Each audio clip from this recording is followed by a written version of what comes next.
আমার নিজের একটা সংসার, তাই সংসারের সব দায়িত্বগুলো আমার। আর বাসায় যেহেতু মেহমান আসতে চলেছে, তাই পুরো বাসাটাকে সুন্দর করে সাজাতে হবে আমার। জানেন, ছোট্ট একটা ঘর ছিল আমাদের, ফার্নিচার বলতে কিছু ছিল না আমাদের বাসায়, কোনো বন্ধু ছিল না আশেপাশে। অনেক অনেক খারাপ দিন পার করেছি আমরা একা একা। খারাপ সময়ের গল্পগুলো শেয়ার করার মতো কাউকে পাইনি। তবে দেখেন, জীবন কিন্তু থেমে থাকেনি, জীবন চলেছে ঠিকই জীবনের মতো করে। তবে এখন সবকিছুই পরিবর্তন হয়েছে। ছোট্ট সেই ঘরটি আর নেই, অনেক বড় একটা বাড়ি হয়েছে আমাদের। খাট না থাকা ঘরেও আজ অনেক কিছু হয়েছে। টোনাটুনির সংসার ছিল, তবে আজ সেই সংসারটাও বড় হয়েছে, আর সেই সংসারের সব দায়িত্বগুলো কিন্তু আমারই। আর বাসায় মেহমান আসতে চলেছে, মেহমান আসবে বলে কথা, বাসাটা যদি একটু সুন্দরভাবে না সাজাই তাহলে কি হয় বলে। তাই কাজ করতে শুরু করেছি, কারণ বাসা সুন্দর করে সাজাতে হবে। আমি সবসময় চেষ্টা করি ডাইনিং টেবিলের উপরে কাভার রাখার জন্য, তাহলে ডাইনিং টেবিলে ধুলাও পড়ে না আর দেখতেও অনেক বেশি সুন্দর লাগে। দেখতেই পাচ্ছেন আমার হাতে সুন্দর একটা ডাইনিং টেবিল কাভার ছিল,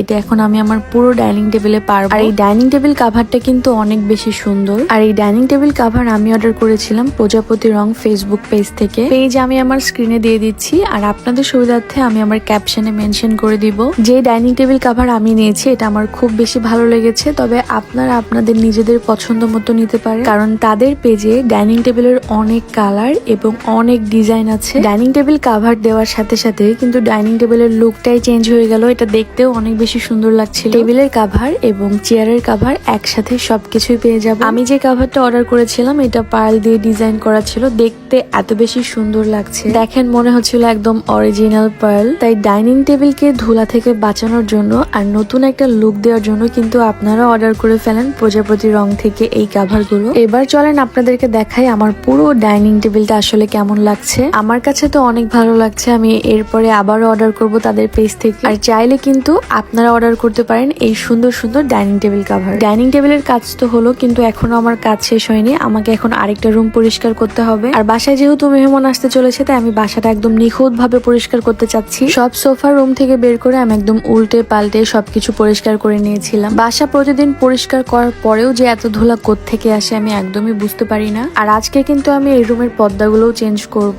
রুমের পর্দা চেঞ্জ করলেই কিন্তু রুমের লুকটা একদম চেঞ্জ হয়ে যায়। আর আমি এখানে সি গ্রিন কালার পর্দা নিয়েছি। একদম সুন্দর পরিষ্কার করা শেষ, এখন দেখেন আমার রুমটা কত বেশি সুন্দর লাগছে। আসলে সাজিয়ে গুছিয়ে রাখলে যে কোনো কিছুই ভালো লাগে, তাই এই রুমটাও দেখতে আজকে অনেক বেশি সুন্দর লাগছে। আর বাসা গোছানোর কাজে আমার জামাই কিন্তু আমাকে অনেক বেশি হেল্প করে, বলতে গেলে আমার থেকে বেশি কাজ ওই করে। এই যে দেখেন, প্রতিদিন বাসা গোছানোর পরেও খাটের নিচে থেকে এতগুলো ময়লা বের হয়েছে, তাই আমি চেষ্টা করি সপ্তাহে একদিন বাসাটা খুব সুন্দরভাবে গোছানোর জন্য। আমার বাসা গোছানো একদম কমপ্লিট, তবে বিছানার চাদরগুলো চেঞ্জ করিনি, কারণ মেহমান আসার একটু আগে চেঞ্জ করব, না হলে অনেক বেশি ময়লা হয়ে যাবে। আমি এবং আমার জামাই একসাথে পুরো বাড়িটা একদম গুছিয়ে ফেলেছি। আজকের ভিডিও এখানে শেষ করছি, পরবর্তী কোনো ভিডিওতে আবার দেখা হয়ে যাবে। সবাই ভালো থাকবেন, সুস্থ থাকবেন, আল্লাহ হাফেজ সবাইকে।